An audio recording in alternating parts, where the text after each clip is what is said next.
नमस्कार दर्शकों, मेरा नाम है पीयूष परमार और आप देख रहे हैं द लोकनीति। आज से हम एक नया शो लेके आए हैं। इस शो में आखिर ऐसी क्या खासियत है? इस शो में हम बात करेंगे भारतीय जनता पार्टी के नेताओं की और कांग्रेस के नेताओं की। दोनों पार्टियों ने लगातार एक दूसरे के ऊपर ट्विटर पर कौन से हमले किए, किसके ट्वीट्स पर कितने लाइक आए, कितने रीट्वीट आए, किसके ट्वीट को देखकर ट्रोलर्स ने उनको ट्रोल किया, किसने एक दूसरे के ऊपर बार पलटवार किया और प्रदेश की सियासत किस तरीके से गरमाई।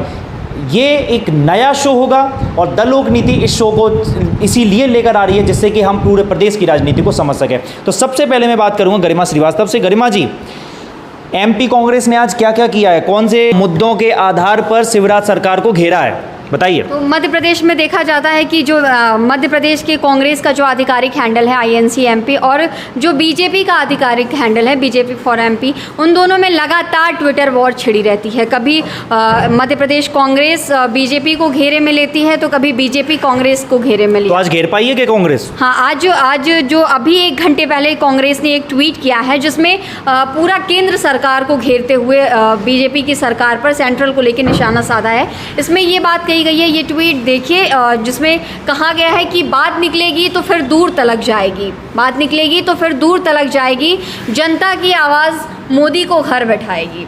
तो इसमें ये जो लोग हैं ये महंगाई को लेकर और जो पेट्रोल डीजल के दाम जो बढ़े हुए हैं जो, और इसको लेके ये काफ़ी परेशान है। लगातार पेट्रोल डीजल के दाम में इजाफा हो रहा है, घरेलू गैस की कीमतें लगातार बढ़ती जा रही हैं। लोग इस तरीके से परेशान हैं कि बच्चों की फ़ीस तक नहीं जमा करा पा रहे हैं। ऑनलाइन जो इस समय जो क्लासेस चल रही हैं उसको लेकर भी स्कूल द्वारा पूरी फीस मांगी जा रही है, पर सरकार द्वारा थोड़ी सी भी सहायता नहीं मिल पा रही है। मतलब कि कांग्रेस बार बार दुखती नब्ज पर हाथ रख रही है क्योंकि भारतीय जनता पार्टी को लगातार अब जनता इसी बात पर घेर रही है और खासतौर पर विपक्ष की पेट्रोल डीजल महंगाई और गैस के दामों पर। उसके अलावा कोई और नया मुद्दा कोई खोजकर लेकर आई हो कांग्रेस? इसके अलावा अभी कांग्रेस ने 2 घंटे पहले एक और ट्वीट किया है। ये फोटो है जिसमें मुफ्त राशन वितरण के जो शिवराज सरकार ने वादे किए थे उसको लेकर ये MP कांग्रेस ने BJP सरकार पर निशाना साधा है। अभी हम बताते चले कि हाल ही में एक झुग्गी बस्ती में हम गए थे अपनी एक स्टोरी करने, जहाँ पर वहाँ की महिलाओं ने बताया कि उन्होंने कई बार पहले राशन कार्ड के लिए अप्लाई किया था पर बार बार उनका राशन कार्ड रिजेक्ट कर दिया जा रहा था। वजह इस चीज़ की जो भी वजह थी वह उनको पता नहीं चल पा रही है, पर वो लगातार परेशान है। इसके अलावा जो योजनाएं, जिन योजनाओं से गरीबों को लाभ पहुंचती, जैसे प्रधानमंत्री आवास योजना, उज्ज्वला योजना, ये सारी योजनाओं का लाभ, मतलब जो एक्चुअल में उसके हकदार हैं उन लोगों को इन योजनाओं का लाभ नहीं मिल पा रहा है। पर इसको लेकर सरकार हमेशा बड़े बड़े वादे करती है कि वो गरीबों को इन योजनाओं का लाभ उपलब्ध कराएंगे, आवास दिए जा रहे हैं, पर एक्चुअल में जिन्हें ज़रूरत है वो अभी भी झुग्गियों में रह रहे हैं। बरसात का सीज़न, मानसून का दौर जब मध्य प्रदेश में शुरू हो जाता है तो जो ये जो झुग्गी बस्ती वाले इलाके होते हैं, ये जो हमेशा ढलान वाले क्षेत्रों में होते हैं, तो अक्सर कर देखा जाता है कि ये जल भराव वाली की स्थिति यहाँ पर उत्पन्न हो जाती है, जिसकी वजह से लोगों को चौल में सोना पड़ता है। और कुछ है इसमें? इसके अलावा अभी हाल ही में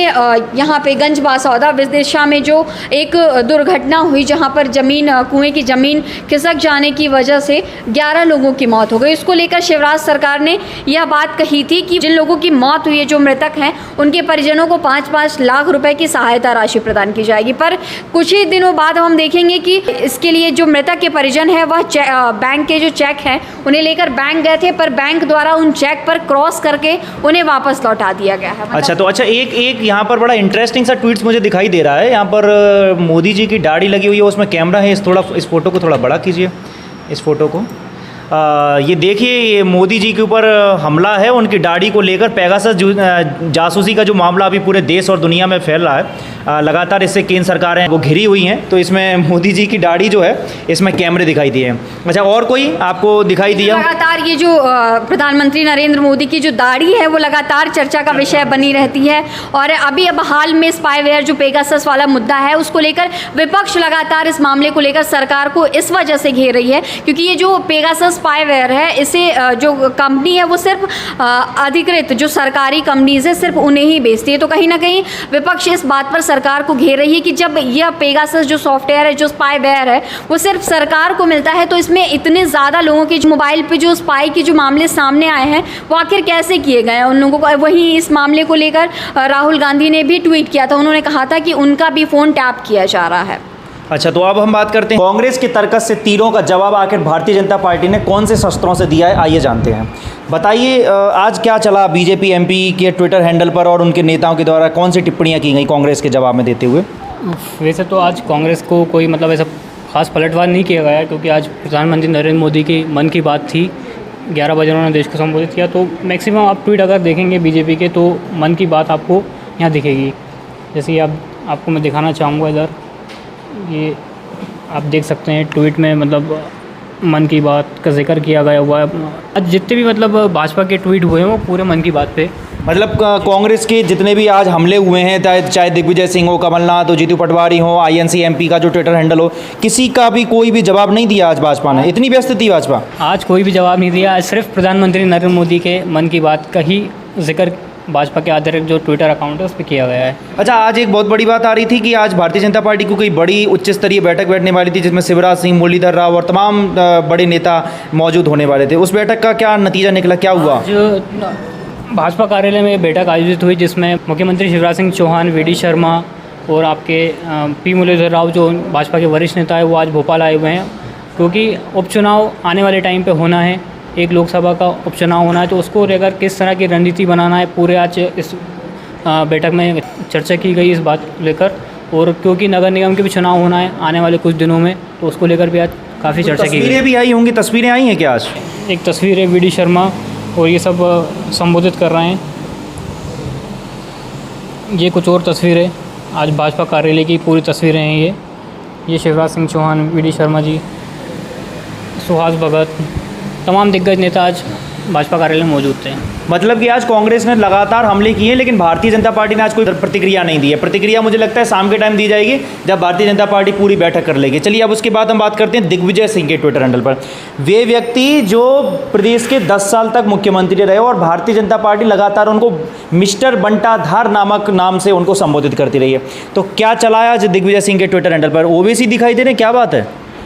आज दिग्विजय सिंह के ट्विटर आज ओवैसी के एक फ़ोटो डाला है और उसमें लिखा है कि 7 सालों में ओवैसी के घर न सीबीआई की रेड पड़ी, न उसके किसी भाषण पर एफआईआर हुई, और साथ ही ऊपर लिखा है विचारणीय बिंदु है यह रिश्ते क्या कहलाता है। एक टीवी सीरियल के नाम से इसमें इन्हें पोस्ट डाली है। और साथ ही एक चीज़ और आपको देखने में यहाँ उन्होंने लिखा है कि विचारणीय बिंदु तो है, मतलब ये दोनों का रिश्ता इनने जोड़ा है, और लिखा विचारणीय बिंदु है, दोनों के विचारों में समानता तो है, और हैशटैग लगाए मोदी ओवैसी एक ही है। उन्हें कहने का तात्पर्य ये है कि यदि अगर मोदी जो बयान देते या भाषण देते तो उनके खिलाफ भी एफआईआर नहीं होती और ना ओवैसी के खिलाफ एफआईआर होती है। दोनों भाषण देते अच्छे से, कोई भी मुद्दा हो इनके ऊपर कुछ नहीं होता। दिग्विजय सिंह ने आज एक और ट्वीट किया है जो कि आज दोपहर का है। इसमें दिग्विजय सिंह ने प्रवीण तोगड़िया के ऊपर टिप्पणी की है। उसमें लिखा है, आज देश को खतरा विपक्षी दलों के देशभक्त नेताओं से है। मैं प्रवीण तोगड़िया का न समर्थन करता हूँ न प्रशंसा हूँ, ना तो मैं तोगड़िया जी झूठ नहीं बोलते हैं। अच्छा, मतलब कि आज दिग्विजय सिंह ने 2 हमले किए हैं, एक ओवैसी के नाम पर मोदी को घेरा है और दूसरा प्रवीण तोगड़िया का समर्थन करते हुए भारतीय जनता पार्टी को ही घेर लिया। अब हम बात करेंगे कमलनाथ को ट्विटर हैंडल की। आज कमलनाथ ने क्या किए हैं ट्वीट्स, कुछ किए हैं क्या? कमलनाथ ने 4 घंटे पहले 3 ट्वीट किए एक साथ, जो एक पूरा पत्र लिखा है शिवराज सरकार को निशाना साधते हुए। उन्होंने कहा है कि मध्य प्रदेश देश का दिल है, आपकी सरकार ने प्रदेश की पहचान माफिया और भ्रष्टाचार से रहा। जो हमारी सरकार आने पर हमने 15 माह में छवि को बदलने की कोशिश की, लेकिन आपको यह पसंद नहीं आया और आपने हमारी सरकार को गिरा दिया है, और आपकी सरकार आती ही इस प्रदेश में वही स्थिति आने लगी है। मतलब आज कमलनाथ ने लगातार 3 ट्वीट किए और तीनों ट्वीट्स के द्वारा शिवराज सरकार को घेरा। अब हम बात करेंगे निशा चौकसे से और उनसे जानेंगे कि अगर जीतू पटवारी ने क्या किया है। जीतू पटवारी पूर्व उच्च शिक्षा मंत्री हैं, कांग्रेस पार्टी के नेता हैं और लगातार अपने ट्वीट्स के जरिए, लगातार अपने बयानों के जरिए भारतीय जनता पार्टी की सरकार को घेरते चले आए हैं। तो क्या किया है उन्होंने? शिवराज सिंह चौहान ने एक ट्वीट किया था जिसमें उन्होंने लिखा था, मध्य प्रदेश केवल देश का दिल ही नहीं, मध्य प्रदेश वाले दिल वाले भी हैं। हमारे यहाँ कोई पूर्व पश्चिम उत्तर दक्षिण का नहीं है। मध्य प्रदेश सभी को प्यार करता है और जो मध्य प्रदेश आता है वो यहीं का होकर रह जाता है। इस ट्वीट पर जीतू पटवारी ने निशाना साधा और कहा कि बिल्कुल सच, मध्य प्रदेश देश का दिल है, लेकिन मुख्यमंत्री इस दिल में इन दिनों बड़ा दर्द है। किसान हैरान, युवा परेशान, स्कूल लाचार, अस्पताल बीमार, महामारी का डर। मतलब कि आज जीतू पटवारी ने भी पेट्रोल, डीजल और किसान, जवान सबके मुद्दे को लेते हुए शिवराज सरकार के ऊपर हमला किया है। तो ये था आज पूरा दिन भर का हाल। बीजेपी और कांग्रेस ने आखिर किस तरीके से एक दूसरे के ऊपर लगातार वाणों के जरिए हमला किया और कौन किस पे भारी रहा ये तो जनता तय करेगी, लेकिन हम ऐसा शो लगातार लेकर आने वाले हैं। इस शो में हम आपको बताएंगे कि किस तरीके से कांग्रेस पार्टी के नेता पक्ष मतलब कि शिवराज सरकार को घेरते हैं और किस तरीके से शिवराज सरकार के तमाम मंत्री और तमाम जो उनकी पार्टी के नेता हैं वो कांग्रेस के प्रत्येक सवालों के जवाब देते हैं। मेरा नाम है पीयूष परमार और आप देख रहे हैं the Lokniti, video journalist Mohit Kumar Panchal के साथ।